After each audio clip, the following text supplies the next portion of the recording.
اب دوسرا سوال یہ پیدا ہوتا ہے کہ کیا اس مہینے میں روزے رکھنے چاہیے؟ اس مہینے میں قضا کے روزے تو آپ نے دیکھ لیا ہوگا کہ حضرت عائشہ جو تھی وہ رمضان کی قضا کے روزے جو ہے وہ شعبان کے مہینے میں رکھا کرتی تھیں، لیکن ویسے بھی اس مہینے میں جو ہے وہ بہت زیادہ کثرت سے آپ صلی اللہ علیہ وسلم نے روزے رکھے ہیں۔ جیسا کہ آپ اس حدیث میں دیکھ رہے ہیں کہ جب رسول صلی اللہ علیہ وسلم نفل روزے رکھنا شروع کرتے تو اتنا زیادہ روزے رکھتے کہ اکثر یہ گمان ہوتا تھا کہ اب آپ صلی اللہ علیہ وسلم روزے چھوڑیں گے ہی نہیں، لیکن جب چھوڑنے پہ آتے تو ایسے چھوڑتے کہ ایسا لگتا تھا کہ دوبارہ روزے رکھیں گے ہی نہیں۔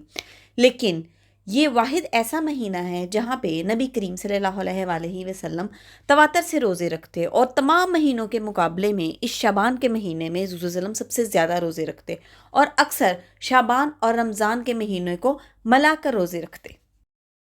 جیسا کہ اس حدیث میں آپ دیکھیں گے کہ یہاں پہ فرمایا گیا ہے کہ نبی کریم صلی اللہ علیہ وسلم کو لگاتار 2 مہینوں کی روزے رکھتے ہوئے نہیں دیکھا سوائے شعبان اور رمضان کے، اور پھر مزید فرمایا کہ نبی کریم صلی اللہ علیہ وسلم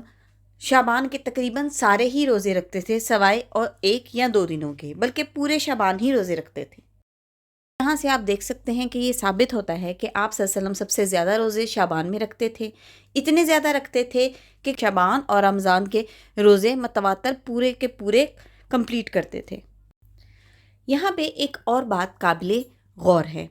ایک تو یہ ہے کہ نبی کریم صلی اللہ علیہ وآلہ وسلم سب سے زیادہ روزے جو ہے وہ شعبان کے مہینے میں رکھا کرتے تھے، لیکن آپ صلی اللہ علیہ وسلم نے یہ بھی کہا کہ عمل ہمیشہ وہ اختیار کرو جس میں ہمیشگی آئے، یعنی کہ جب بھی آپ کوئی کام شروع کرتے ہیں، کوئی نیکی شروع کرتے ہیں تو پھر اس پر قائم رہیں، کیونکہ اللہ تعالیٰ کی ذات جو ہے وہ کبھی بھی ثواب دیتے دیتے اکتاتی نہیں ہے، یعنی اللہ تعالیٰ